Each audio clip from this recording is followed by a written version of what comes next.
Yan. Magandang hapon po. What's up guys?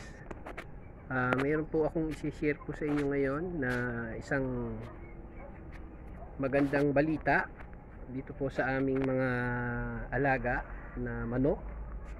Ayan. Pakita ko po muna sa inyo sila. Ayan. Ito po yung aming mga alagang manok. Ayan. Ito po ngayon ay kumakakak na po siya. Ibig sabihin po noon, malapit na rin po siya mangitlog. Yun naman po isa na yon na nagkakalkal. Ayun, nandun na po, may pugad na po siya doon. May 3 na po siyang itlog.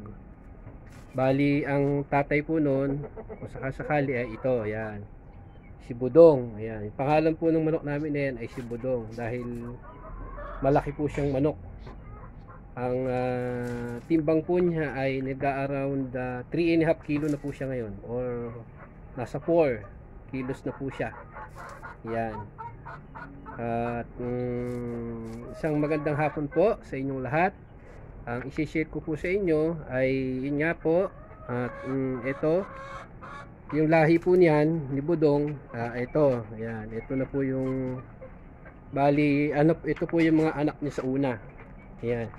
Naigawa ko na po sila ng kulungan diyan. Ayan. Ayan, kita po din nyo. Ayan, naigawa ko na po sila ng kulungan. Dati po, ang kulungan nila ay doon lang po sa doon. At may isi-share din po ako sa inyo doon sa kulungan po na iyan. Ayan, dyan po sila nakakulong. Como nahihirapan na po sila dahil nga po sa kanilang height. Ayan, kaya ang ginawa ko po ay gumawa po ako dito. Ayan, isi-share ko po sa inyo. Ginawa ko po sila ng kulungan dito. Ayan.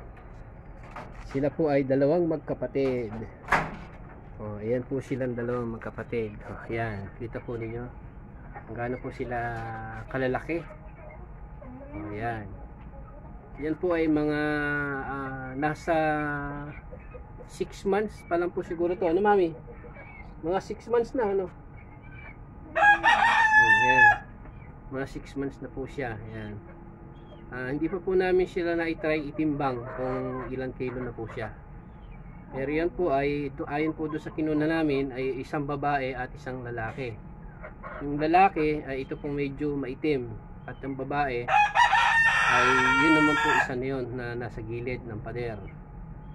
Pero ang gagawin ko po dyan ay i-crossbreed ko lang din po sila. Dahil nga po sa hindi sila marunong maghalimhim o yung magpisa. Kaya ang gagawin ko dyan, pagka sila ay kung pwede na mag-meet, ay paghihiwalayin ko po siya. Yung babae, imimit ko sa native na lalaki, at yung lalaki naman ay imimit ko naman po dun sa native na babae. Yun. Para lumaki yung kanilang lahi. Ayan, yun po ang gagawin po natin. Bali, ang pangalan po niyan ay si B1 at si B2. Dahil nga po B1, B2, dahil nga po Brahma 1, Brahma 2. Yun po yung aking ipinangalan sa kanila. Ayan, ibilihin ko na rin po sila ng kanilang inuminan, at yung kanilang pakainan ay recycle lang po siya. Yung pit po ng mineral water na 7 liters. Ayan, yung kanila pong kainan. Tapos ito nga po, ayan, naigawa ko na po sila ng kanilang kulungan. Ayan, naigawa na. Tapos ayan, automatic lang po siya, di kawit. Naigawa ko lang po siya ng alambre. Ayun, ayos na. Ayan po yung kanilang kulungan. Ayos ko na po sila. Bali, sa mga bago ko pong subscriber o sa mga bago ko pong friends, ayan, isi-share ko po sa inyo yung aming mga alaga. Dito may alaga po kami dito na 5. Ayan, yan po ay ang tatay po niyan ay ito, yun nandito, yung kanilang tatay at nanay. Oh, patansya ka na naman. Baba ka dyan, baba.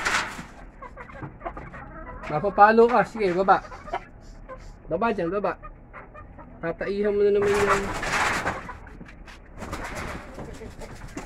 Pugad niya eh. Baba ka dyan. Baba ka dyan, baba, baba. Bahay ke. Baba.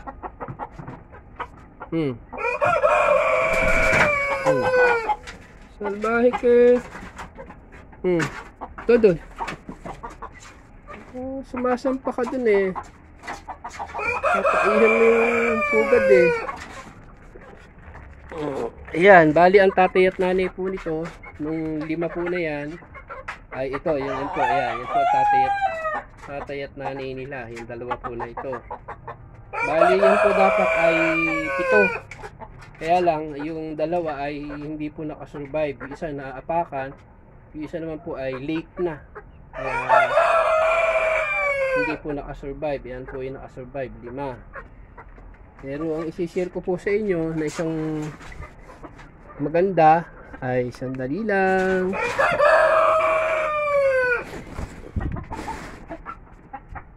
Ayan, ang isi-share ko po sa inyo na magandang balita, ito, yan, si Budong ay gaya nga po ng sinabi ko, yung 2 Brahma po doon, yung lalaki imimit natin doon sa native na babae, at yung babae naman po na Brahma imimit natin sa lalaki na native. Iko-crossbreed lang po natin sila para maganda ang kanilang magiging produce ng kanilang sisiw. Pero ito nga po, ayan, kagaya nga po nung ginawa ko, ito, ayan, si Budong, yung ginawa ko po dyan ay minute ko nga po doon sa 3 babae. Ayan, yung 3 po na yan. Bali, yan po, 2. Ayan, yun po isa. Tapos yung isa po na yan, ayan, umiitlog na po yan doon sa nasa sulok na yun. 3 na po yung itlog niya. Sana po ay magtuloy-tuloy. Silipin niya natin kung 3 na itlog niya.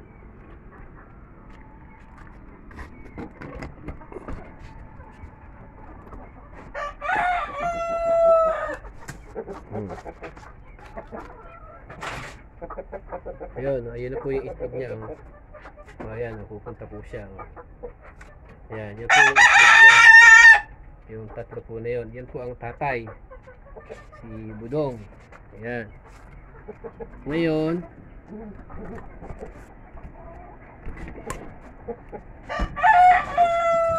Ngayon po ay yung isang babae na nandyan na iminit ko nga po doon kay Budong, ay eto na po siya. Bali umitlog po siya ng 10. Ngayon yung 2 po ay hindi napisa. Bali yung 8 ay napisa. Ayan, ito na po sila, oh. Ayan na po yung akay niya, 8. Kita niyo po yung paa po nila. Halos lahat po ng paa ay may balahibo sa paa. Indikasyon po na malalaking lahi. Ayan, kaya ako tuwan-tuwa po na sana po ay wala po magkakasakit sa kanila. Ayan, bali ito nga po yung inumin nila, nilalagyan natin to ng gamot na para paglaban nila sa mga bakterya saka sa mabilis na paglaki. Ayan, kita po niyo yung kanilang mga paa. Kala ko po nung una ay native lang lahat, kumbaga yung walang lahi ni Budong. Natuwa naman po ako nung bigla sinabi po ni Mami, Daddy Eka, yung lahat ng ng sisiw may balahibo sa paa. Kaya ngayon po itiningnan ko, yun nga, may balahibo sila sa paa. Bali 2 ata yung walang balahibo, tapos yung 6 ay may balahibo. Ayun, no, 2 yung walang balahibo, Mami. Ito, isa nito walang balahibo. Yan, yan, wala, Tapos yung iputi. Oo, yun. Walang balahibo yan. Pero yung 6, may balahibo lahat. Si Budong, ang tatay. Ayan. Si backfighter. Pero hindi natin masasabi, baka pagka... Hindi, ito, bata pa lang, meron eh. Yeah, sabagay nga, bata pa lang, meron ng balahibo. Pero wala, no? Kaya kita mo na agad. Kaya sana nga ay maging maganda yung kanilang paglaki, walang magkakasakit para yung lahi nila maganda. Ayan. Yun nga lang, di na purebred. Eh, hindi, kahit na Kahit na rin. lalaki pa din ng malaki yan. Lalaki pa rin ng malaki yan. Pero itong nandito, si Boy Negro, wala naman siyang makamit. Si Boy, ano yan din, mabilis tumakbo yan. Ayan, no? Hindi mo ano yan. Ayan, si Boy Negro. Sabong na lang kaya natin. Pero ito naman, yun nandito. Ito, si Berat. Hindi rin marunong tong pumisa. Kinakain po niya yung itlog. Kaya ang gagawin na lang po natin dyan, pagka tayo ay meron ng farm na maganda-ganda, ay pawawalan na po natin sila. Tapos iaano na lang natin sila. Kumbaga, kukunin natin yung itlog niya, tapos i-incubator na lang po natin. Ganun po ang mangyayari niyan. Pero tingnan ko nga yun, baka kung ilan yung itlog niya, kung umitlog siya ngayon. Kasi kahapon di siya umitlog eh. Tingnan natin itong nandito, kung umitlog itong nandito o hindi.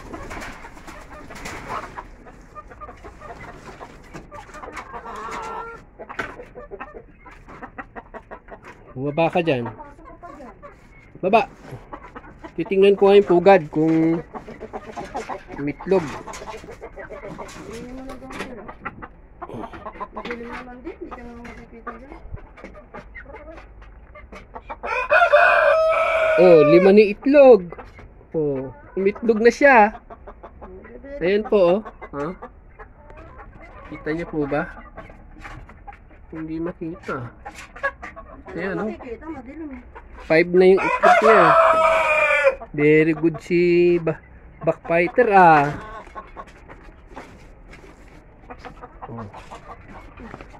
Very good si backfighter, ah. Yan po, kahit na pareho silang native, eh maganda naman po yung lahi niya at malalaki. Ayan, oh. Ayan po yung lahi niya, oh. 5. Ayan. Mukhang malalaki naman po yung lahi. Yan po ang history po niyan. Yung manok po na yan ay bumili po ako sa sangitan ng sisiw. Kung alam niyo po yung sisiw na may kulay-kulay, bumili po ko isang kulay pink at isang kulay dilaw. Nakatuan ko po.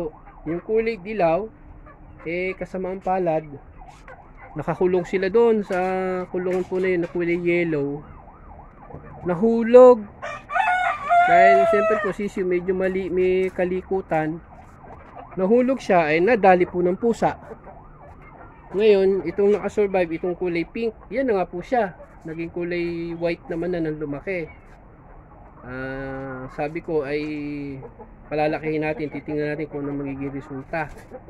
Kaya nga po, ang ginawa namin, kung nung lumalaki na, ay nanunugis. Laging nananabong. Kaya sabi namin, pinangalanan nila na backfighter. Dahil pag talikod mo, sa kanya sasabungin. Ngayon nga po, iminit ko po siya rito sa isang native na ito. Tapos, ito nga po yung naging anak nila. Yan, 5. Mami, may tumatawag. Oh, yan nga po yung naging anak nila, 5. Oh. Bali ang 3 lalaki, 2 babae yung lumabas. Pero nakakatuwa naman at malalaking lahi din po siya kahit native. Kaya ang gagawin po natin dyan ay pararamihin po natin sila at palalakihin. Pag dumating yung panahon na pwede na natin ilagay sila dun sa ating farm, sa Tumana, saka lang natin sila ilalagay. Kasi sa ngayon ay kaya pa naman natin silang i-handle dito sa bahay. Ngayon ay papakainin na po natin sila at titingnan natin kung anong oras na at tayo po ay sasamba. Ayan, nakagayak na pagkain nila, oh. Seafoods pa yung pagkain nila. Oh. Seafoods. Tingnan natin kung anong oras na.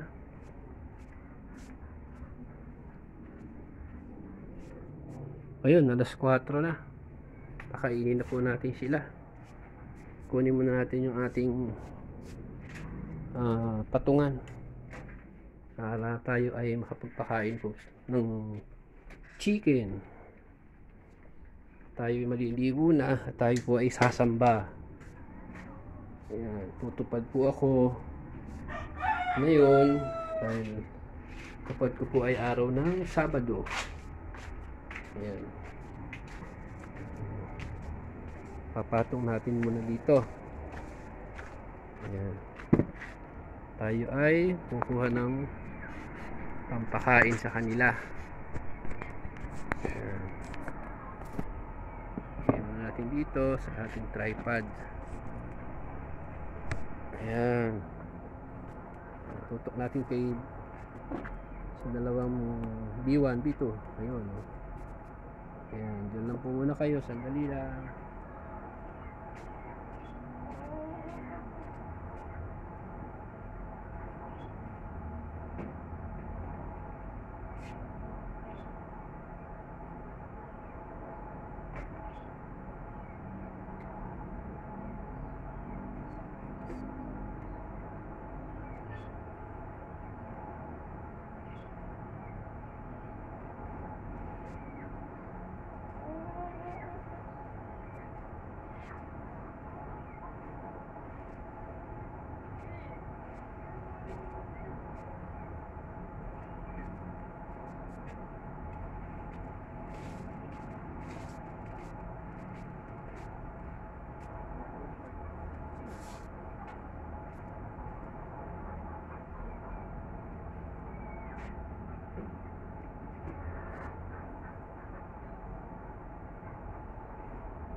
Tayo po ay magpapakain manok. Mami,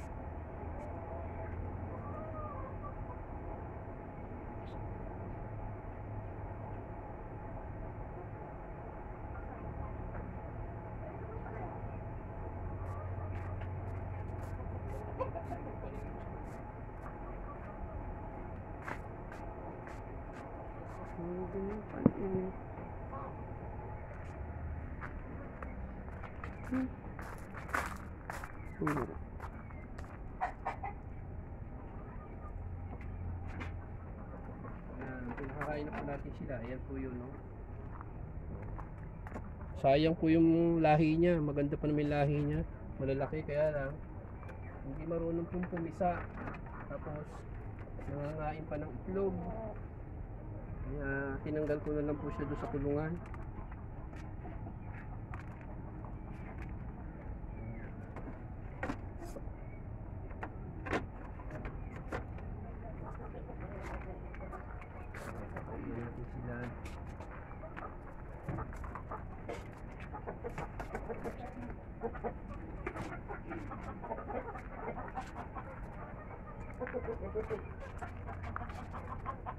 Go. Go.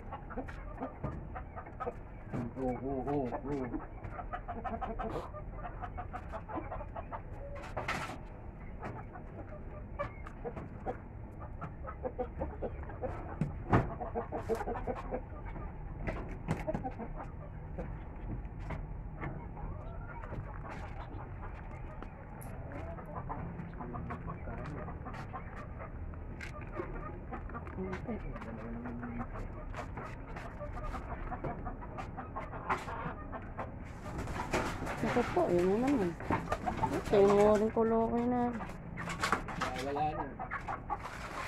Manang-mana kayo sa tatay niyo. Baba na, baba. Ayan.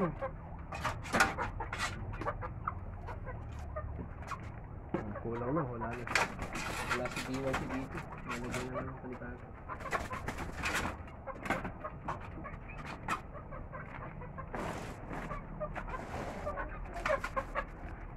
Tingnan ko yung style nila. Magwawala. Oh. Baba!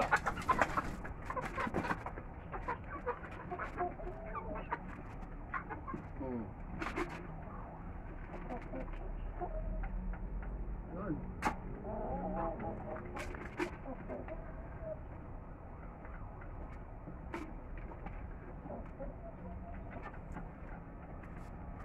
Ano yata tubig?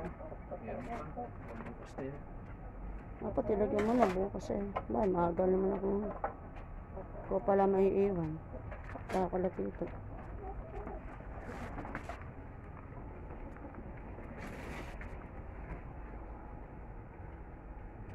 Tapos,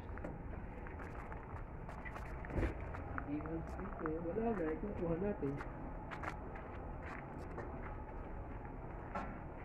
Ayun dalawa. Teka, naubusan kayo.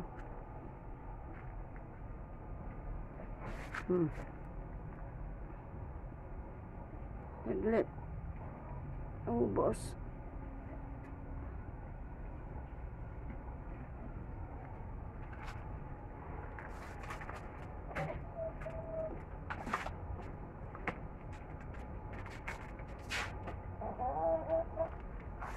B1. Si B2.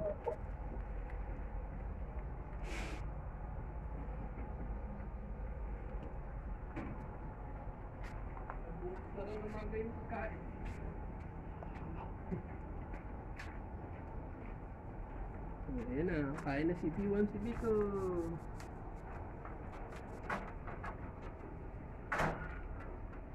Kain na kayo, Bini! Ito, ito! Oh, ayan, kain!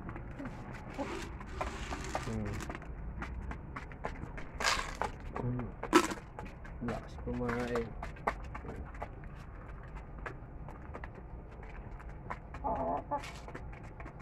Lakas kumain eh. Ang laki. Yun po yung ginawa kong tulungan nila. Ayan.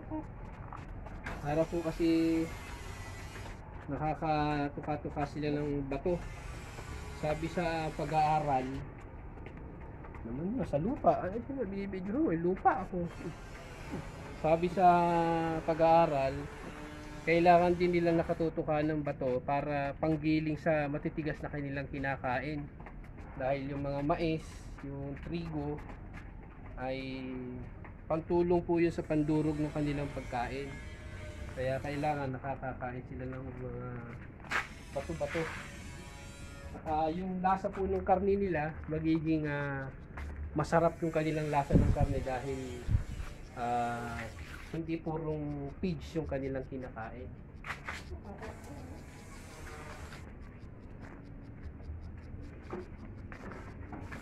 So, ngayon po, hanggang dito na lang po muna yung aming hatid sa inyo. Sana po ay huwag po kayong magsasawa na i-share at i-like yung aming page at paki-subscribe na rin po para malaking tulong po ito sa aking channel kung kayo po ay patuloy na susuporta at manunood sa aming mga channel, lalo na nga po sa aming mga video dito nga po sa aming maliit na bakuran, sa aming taniman ng lettuce at yung pag-aalaga po ng mga chicken. Salamat at magandang araw, magandang hapon po sa inyong lahat. Bye bye!